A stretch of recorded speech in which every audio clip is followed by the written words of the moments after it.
Well, welcome along to a Celtic State of Mind. It is pre-season. We are back with Celtic versus Baník Ostrava of the Czech Republic. I'm Colin Watt and I'm joined today by Kevin Graham, the MVP of Acsom. Kev, how's it going? I wouldn't say I'm the MVP. I'm just probably a late substitute for this. But aye, everything's fine. It's nice and sunny. My eyes are no as nipping as what they were on Monday. They're still heavy, right enough, but the hay fever's not too bad today. But I keep the windows shut and I'm sweltering in this house, especially working for him because I can't open the windows. But hey ho. I tell you what, my eyes are sore as well, but that was the stag do I was on this weekend, and I'll not go too much into details on that. Oh, you were at was it Croke Park on Sunday, or was Croke it Park on Sunday for the All-Ireland semi-final, Dublin v Kerry. What a semi-final that was indeed. Was it good? If you're a big GA fan, I'm sure you enjoyed that one. But let's get back to proper football and Celtic versus Baník Ostrava. Kick-off is in just under half an hour. And Kev, the team sheet is out. We're going to share it with everyone here. First of all, it looks as if Celtic have made 5 changes from the team that lined up against Rapid Vienna at the weekend. Josip Juranovic comes in for his first start in pre-season. Greg Taylor comes in for Bernabe at left-back. James Forrest is in for Maeda. Turnbull is in for Rio Hatate, and Kyogo leads the line ahead of Georgios Giacomakis. Now, interestingly enough, and if you can see it properly on the screen, I don't know if Kev, we can, but there is no Maeda and no Hatate in the squad at all. I guess if they're carrying any sort of knocks, there's no point taking a risk with them in a game like this. No, we're just having a look at that there. They're not in the squad. It's possibly just like fatigue. I mean, Hatate's got a lot of minutes over the last 2 games, and Maeda as well. So they might be just carrying slight knocks because the lads are actually punishing themselves in Austria as well. I mean, they're doing 2 sessions a day in that, so they won't be taking any risks. What jumps out the side right away is you could see the centre half partnership. They could start the season. They could start against Aberdeen, the first game. Definitely. I think when you look at it, Cal Starfelt's obviously still a wee bit away from being fit. So I think this is potentially a starting partnership unless Christopher Julian is able to sort of play his way back in. And to be fair to the big man, so far in the performances I've seen of him, he's not really put a foot wrong. But in terms of pecking order, I'd say Stephen Welsh is probably just ahead of him. I'd be interested to see how it goes, though, because the one thing I've always thought is Welsh sort of lacks that aerial prowess, and he's not exactly the quickest. It'll be interesting to see how Baník line up against them and what kind of forwards they've got. Well, strangely enough, a guy I work with, he's married to a lady from a woman from the Czech Republic, and all his family, all his in-laws are Baník Ostrava fans. And the lad up front, Almasi, seemed like quite a handy player for them, eh?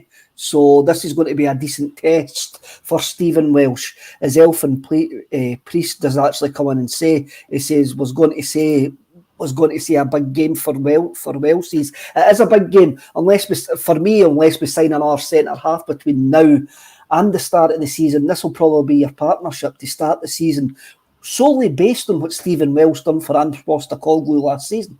Mm-hmm. And Postecoglou says he never let him down last season. It's well known with people who seem to be in the nose with Celtic that Postecoglou was very impressed with Stephen Welsh, the way that he bought in to the Postecoglou way as well. So it'll be interesting. This will be a test for Vickers and Welsh this evening. Nice to see Josip Juranovic back. To see a right back in the first pre-season games. It's an interesting midfield as well with Turnbull and O'Reilly in it. You have a look at this team, and you could actually say I wouldn't be surprised if this team actually started a domestic game. When you actually have a look at it, like there's no experimentation in the first 11 that's on the park. There's probably been a time at some point last season where this was a team that started the game last year. When you look at it, there isn't anybody in there that's signed this summer, apart from obviously Karavickers and Jota, but they were there last year. So there is probably at some point that we did line up with this 11. But going back to your point on Stephen Welsh, and you're speaking about those that are in the know, someone that seems to be in the know is Kieran Devlin of The Athletic, and there was a very good article that he put out yesterday, I believe it was, and it went through the squad player by player, told you when their contract was expiring, and also told you what the inside thoughts are from the Celtic training camp. I'm just going to read Stephen Welsh's out here. It says at 22 with 3 years left on his deal, he may want more regular game time, but Celtic are keen to retain Welsh. He's an excellent trainer, a reliable backup, and helps them fulfil their homegrown criteria for the Champions League. However, it will be interesting to see that after the Champions League group stages concludes, a loan deal may be an option to pursue that greater game time. Now, it's understandable at someone at the age of 22 wanting to be playing week in and week out, but if he is wanting to do so, then it's games like this where he is going to have to lay his marker down and say to Cal Starfelt and to Chris Julian, this is my jersey, you have to come and get this off me. If I keep playing well, then it's mine. You're right there, but then it depends how much weight the manager puts on these games.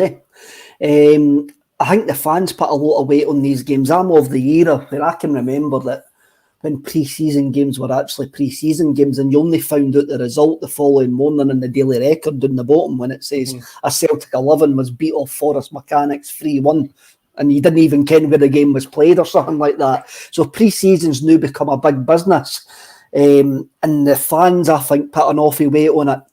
What I'm hoping the coaching staff probably do is probably have a look at training, have a look at what happens in these games, but there won't be much weight put on these games, I really don't think, from the coaching staff and the management point of view. I still think Welsh has got a decent start of starting the season because of Starfelt's injury and because we haven't brought in another centre-half yet. Do I think that we need to bring in another centre-half? Yes. I think we need to bring in a left-footed centre-half, and I hope that's somewhere where we're actually looking. But that is not, for me, that is not me slagging Stephen Welsh. Stephen Welsh is a right-footed player playing on the left-hand side of defence. We need a better balance in that centre-half area. But he's a young lad. You want guys to come through our academy and be success. I don't think Stephen Welsh put a foot wrong last season. Yes, people will point out the goal at Livingston that he was a bit slow on, but overall he never put a foot wrong. So I'm quite happy with him in there. Maybe he looked a bit sluggish when he came on in the semi-final as well. But then you're talking about a guy who didn't have a lot of game time and he got moved out to right back at that point. He did get moved out to it. It was left back. He got moved out. Was it left back? Yeah. He got moved out there. So I'm not going to really blame him for that. It's 22. He's 22. It's time for him to kick on, Cole. He really needs to kick on now at 22. Because if you start going out on loan when you're 22, 23, then you've really got to say that there can't really be much future for him at the club. But I think Postecoglou fancies him, I really do. Well, I tend to disagree with you on that one, Kev, and the reason being, when I think back to, I'm not comparing this as the level that Stephen Welsh is at, but when you think of players that used to be there as reliable backups that came through the youth academy, I'm thinking of guys like Steve McManus and Darren O'Day, who came through. And one of the things was when you threw these guys into matches, they came in cold. They'd come in off the back of maybe playing the odd reserve game here and there because the reserve league was still going, but they weren't playing 15, 20 games a season. And it was always when these players came in that we went, oh, there you go, there's a standard drop there because you've went from whoever was playing number one into bringing somebody like Darren O'Day in. If you're going to have someone like Stephen Welsh who's going to be a very good squad player for Celtic, and he's maybe never going to reach the heights of being a fantastic Scotland international, but he is going to be a reliable hand. It is important that he does get some game time, so I wouldn't be surprised if he did go out in January and got another 6 months under his belt, because when you look at it, he doesn't actually have a lot of first team experience in terms of playing adult football. He's played obviously at younger levels, he's played for Scotland 21s, he had that 6 month loan spell at Morton, but I think the biggest kind of run he's had was that season under Neil Lennon, and that was when he was forced to come in to cover for the Irish international Shane Duffy. It is, and you're right there. I mean, it depends how Stephen Welsh sees himself. Stratton's laptop. Welsh is handy because he's content to be a hard-working squad player similar to Taylor. That, for me, that's an assumption. I'm sure Stephen Welsh wants to be a first-team player at Celtic. Now, I think there's sometimes, and this is not a go at the comment on there, but I think there's sometimes that there's an assumption that some players are quite happy to hang around and just be in the squad and be there. But I'm sure if you ask any of them, they want to be in the first team playing all the time. We've got a lot of football to play, Colin. A hell of a lot of football between now and November. And we're going to need a squad. And I'm actually not talking about 26, 27 players. I'm talking about 17, 18, 19 players we can actually trust, that we can actually bring in. And what you've got to look at is every one of that starting 11 will contribute, I reckon, between now and November. Whether it is due to injury or it is due to just absolutely squad rotation or due to the manager just wanting to freshen things up. He's already says that he won't have a starting 11, and that the team that finishes the game was just as important as the team that starts the game. So it is. I'm looking. It'll be interesting to see how our fitness has improved since Saturday as well, because we're a couple of more games into it. Again, having a look at it, Kyogo gets his first start. There's a lot of minutes in here. There's a lot of guys that are going to get a good 45 minutes. Yep. And I think the team select the 5 changes actually shows that. But we're here to predict things. I reckon we could be predicting that the Stephen Welsh, Carter Vickers starting the season if we didn't bring in a centre half. Now, if you want a hill to die on, that's a hill that we could be dying on. It could be, but I don't think it would be the worst position to be in. We've been in far worse positions in terms of centre-halves, especially when you think back to some of the earlier European qualifiers we used to have to go through, and it used to be the time where you'd roll out Owen O'Connell from the reserve team to play alongside Near Beaton. We're not quite at that stage anymore. But staying with the defence, we're looking at someone like Greg Taylor, who's coming in to make his first start this pre-season. Comes in for Bernabe, who has been pretty impressive as Strachan's laptop comes in to ask, what have you thought of the new left-back boy? I think he's had a good settling-in period so far. He is the sort of player that Ange Postecoglou likes. He gets forward, he's very quick, he's dynamic, he can cut inside, and he will be a massive addition to the squad. Although I think there will be games where you're going to need that more stable defensive option, and I think Greg Taylor will play a good amount of games for Celtic this season, and it's good to see him coming back into the squad for today's game, especially after finishing the season so well last year. He did finish the season well, and obviously it's a wee bit of a boost for him. We have been lucky enough, Colin, to talk to enough players over the time since we've been doing a Celtic State of Mind, and they all say they do like competition. They do like somebody to push them on. So I'm sure Greg Taylor's the same. I like Taylor as a left back. I've always liked him as a left back, even when he was at Kilmarnock. I do still think he's the first choice left back at this precise moment in time, mainly because that Bernabe is going to have a settling in period.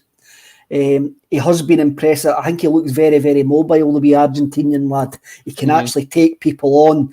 He's got a wee bit of skill that maybe Greg Taylor hasn't got. That is just that little bit of South American flair that he can actually take people on. That wee bit of gallousness where Greg Taylor sometimes he's a bit reluctant to go by guys. Well, let's just say that. Maybe it's no ability-wise, but it's the way that sometimes Scottish players are coached.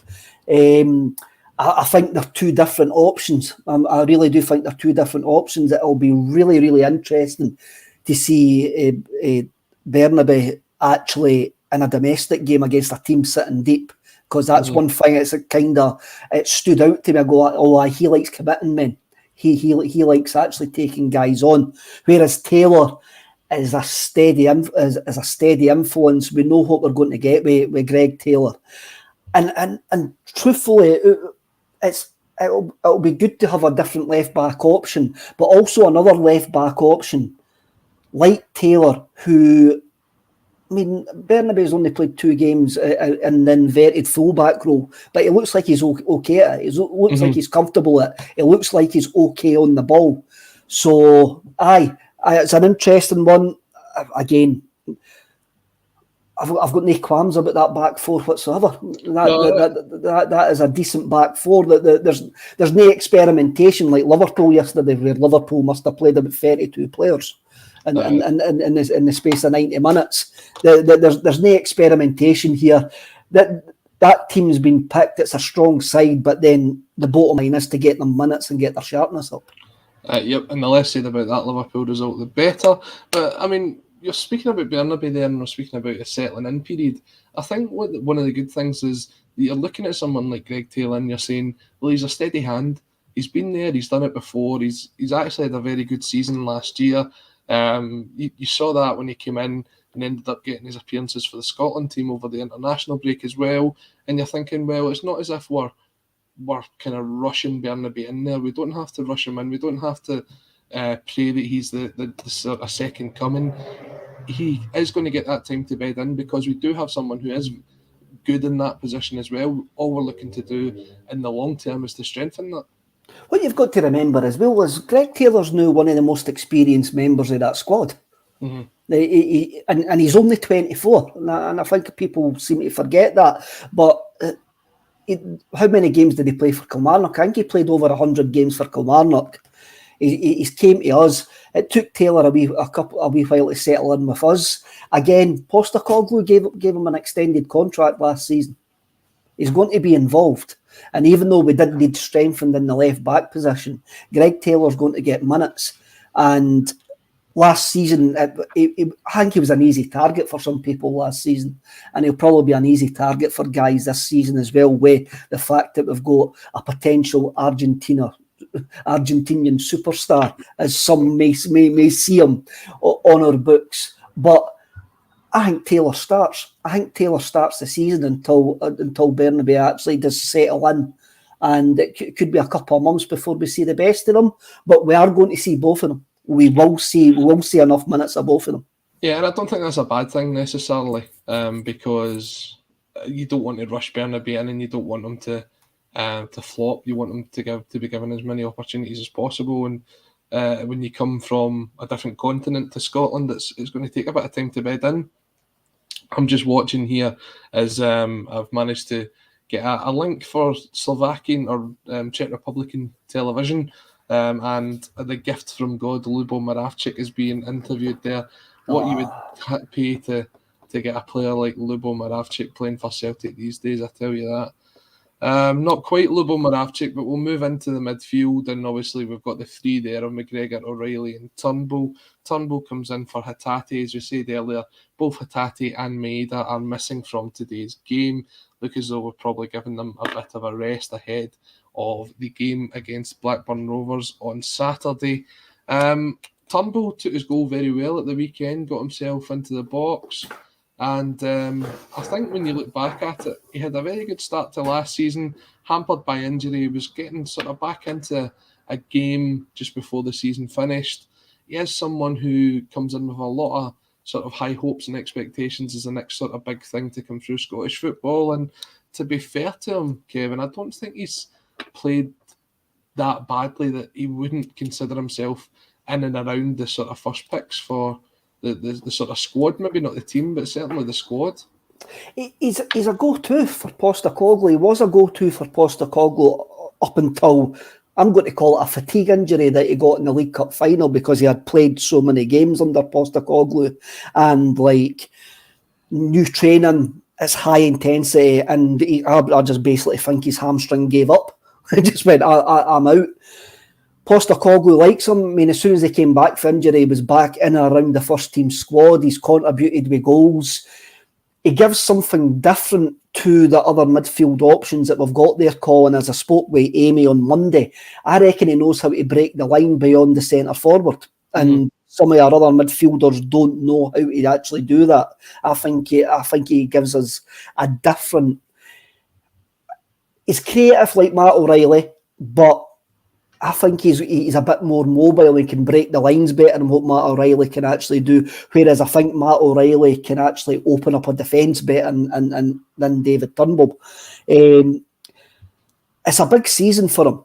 It is a big season. You mentioned that. You mentioned that. What was it? That article in the Athletic. Yeah, Kieran Devlins. Yeah. He goes into the final year of his contract this point next year. Mm-hmm. So if he's going to get a contract extensions, the talks are going to start really, really soon. So it'll be interesting. It's going to be interesting to see what happens with David Turnbull. Again, if David Turnbull starts any game for Celtic, I'm not worried about him because I think he's actually done enough for me to show that he can actually contribute to an Ange Postecoglou Celtic side. And he is not a massive drop down to the other midfield options that we've actually got. I mean, Atati could end up being really, really special. But if you're basing, you've only got the 6 months of Atati last season and O'Reilly in that, I don't think there's a great drop in any sort of ability whatsoever. I think all of them are much of the same level, but offer something slightly different. I think this will be an interesting one. I think when you looked at it last year, the question was, could O'Reilly and Rogic play in the same team? And very rarely did we see that because they were very similar players. I think the same could be said of O'Reilly and Turnbull, and it's interesting to see how they perform today, to see if that is the case, if they can play alongside each other, because having that sort of dynamic midfield that can turn defence into attack very quickly is part of Celtic's sort of play, and getting the ball wide and getting forward quick is one of the keys to Celtic's success last season. Speaking about getting the ball wide, James Forrest comes in for the start today as well. He was someone, Kev, that I think was pretty much written off at the end of last season. I watched his performance against Wiener Victoria, and he played fairly well in that first 45 minutes. He didn't use his pace as much to get past players. He was looking to cut inside. I think we're going to see a different James Forrest this season, and it looks as if Ange's definitely put his trust in him. It's different. It's different to measure. It's difficult to measure anybody against Victoria Wiener or Wiener Victoria. I can't remember why, because I think you could have played me on the wing and I could have showed up not too bad against one of their fullbacks. Forrest has got the experience. He will know what he needs to do to actually contribute to the Celtic side. We mentioned earlier on about players that might be quite happy to be squad players. The fact that Forrest signed a new contract means that he knows, he's been told quite clearly what his role in this squad actually is. And what can he still contribute on a domestic level? Yes, I think he can. I'm going to say it, and this is not a slight on James Forrest whatsoever. If we're starting James Forrest in the Champions League, then we're in baller. But if we're starting James Forrest at home against SPFL sides, I'm not worried one little bit. He missed a lot of the pre-season last year. Did he get injured in a pre-season game, or was it? He got injured in a pre-season game. Pre-season's extremely important for these players. Because if you miss pre-season, you're always playing catch-up. And I'm actually a bit worried about Carl Starfelt with that missing pre-season. You hear professional football players saying that all the time. If you lose pre-season, you lose that base, and you're always playing catch-up fitness-wise. So having a decent pre-season will be good for James Forrest. And I think we might see a better James Forrest than the one that we saw last year when he came back from injury eventually, because that pre-season's in him. So it's... Again, I think he's there to get minutes. I think Postecoglou will probably change the side after 45. I think we might see a raft or two. He made 10 changes on Saturday after 45 minutes. You might see the same again tonight, depending on what they want to use this game for. We've got 5 minutes until kick-off. The atmosphere does look to be building over in Ostrava. It is a celebration of the 100th anniversary of Baník Ostrava Football Club, and they have invited Celtic over for that. So you can see a bit of a friendship building. They have a fantastic full stadium tifo going on at the minute, so anyone that's watching the game can catch that. But just before we go to our predictions, let's look at the forward line. And obviously Kyogo comes in for Giakoumakis. Kyogo took his goal against Rapid Vienna very well, Kev. I think something that he maybe worked on in this close season is his gym work, because he held up that player very well, sort of backed into him and then put the ball into the back of the net. And it's one of those things that a lot of people had said about Kyogo last season, is he looks as if he maybe need to bulk up a bit and hold a bit of strength if he's going to lead the line. It does look as if it's something he's worked on in pre-season. It could well be. I mean, stepping up from, is it a step up from the J League to the SPFL? We don't really know. I think the J League is possibly more technical, and he's probably had a look at Scottish football and says, right, I need to be a bit more physical. That steps up again when you go into Europe. I mean, he's only played 6-7 games in Europe, and he would have noticed that at that level it's more athletic, and he will need to actually build himself up. So not just for domestically, for the Champions League as well. I like the fact that I like the fact that, as you say, that he looked like he bulked up, but the wee shimmy that he gave the defender as well, showing that this bulk up hasn't affected his mobility. He's still mobile. It was great to see him back. I mean, he got an assist. He scored. He gives us something different up front. He is the best striker at the club. He is really the best striker at the club. Big Giorgio Giakoumakis has probably got something to say about that. But if you're talking about first team strikers, your first 11 of your best players, Kyogo is in that top 11. But Giakoumakis gives you something different, and we are going to need Giakoumakis as well. And as Callum McGregor leads the boys onto the field, they are wearing the brand new home kit, which is released tomorrow, I believe. Tomorrow or Friday. And you're seeing here some clips of the Celtic fans that have made the trip over to the Czech Republic. Kev, just before the game starts, is there anybody that's on that bench that you're looking forward to seeing coming on in the second half or later on in the game? And let us know what your prediction is for today's game. I'm looking forward to seeing Idaguchi, because I think the way that he's been used in the 2 pre-season games is completely the opposite of the way that we actually thought he was going to get used in the Celtic side. So I'm looking forward to seeing how he comes on and maybe plays in a more advanced position. Look, I just want it to be enjoyable. I want us to get some positives out of it.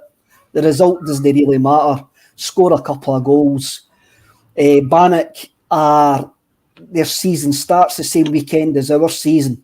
They're going to be up for this game. It's a centenary game, and my pal was saying that the Baník supporters are really, really looking forward to this game. So it's going to be a great atmosphere. Baník are going to be up for it. This is going to be a really decent test for Celtic. But in the long run, it's not going to actually matter. But let's just be enjoyable. Score a couple of goals, give them a game and see what happens. Absolutely. And as the teams look to be starting the game, we will head off here until half time, when myself and Kev will be back to review the first half action. If you are watching on YouTube, please give us a thumbs up and give us a like, subscribe to the channel. All of that really does help us. And we will be back at half time to review what will hopefully be a good 45 minutes for the boys over in the Czech Republic. Until then, stay safe, take care, and as always, hail, hail. See you later.